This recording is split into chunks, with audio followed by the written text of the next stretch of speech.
ગુજરાતના ભાવનગર શહેરની એક ખાનગી હોસ્પિટલમાં પ્રધાનમંત્રી જન આરોગ્ય યોજના PMJY અંતર્ગત દર્દીઓની સારવારમાં ગેરરીતિ સામે આવતા ભારે ચકચાર મચી ગઈ છે।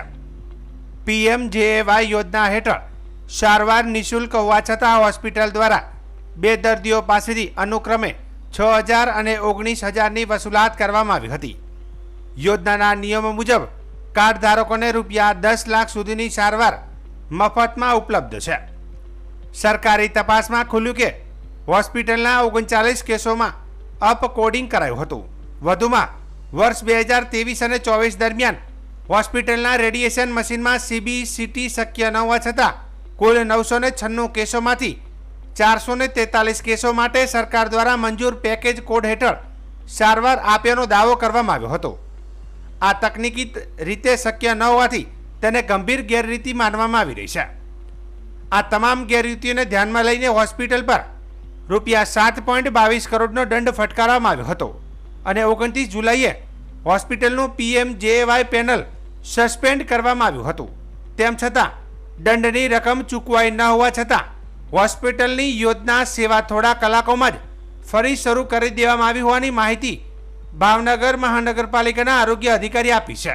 તો બીજી તરફ હોસ્પિટલના SCG મેનેજમેન્ટ તરફથી આ મામલે હજી સુધી કોઈ સત્તાવાર પ્રતિક્રિયા આપવામાં આવી નથી।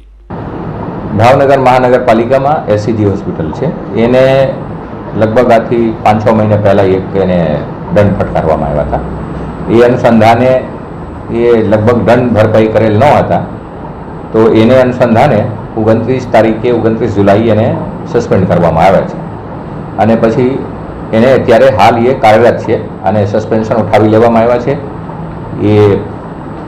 એ કદાચ એને જે હોય રિપ્લાય અને બાબતે આપ્યા હશે સરકારશ્રીમાં, અને આ સરકારશ્રી દ્વારા આ બાબતે કાર્યવાહી કરવામાં આવેલ છે આરોગ્ય ખાતા દ્વારા, અને ત્યાંથી એને જે દંડ ભરપાઈ છે એ સ્ટેટમાં કરવાનું હોય।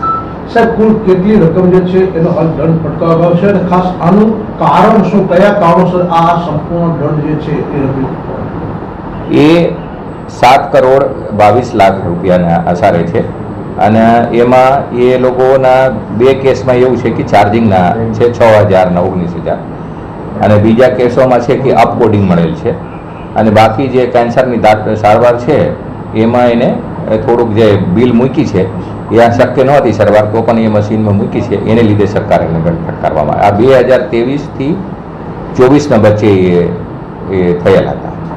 સાહેબ, હાલ આ દંડની કેવી કાર્યવાહી જે છે એ કરવામાં આવશે, અત્યારે ચાલુ છે તથા કાર્યવાહી શું કરવામાં આ સરકારશ્રી દ્વારા કરવામાં આવી રહ્યું છે કાર્યવાહી।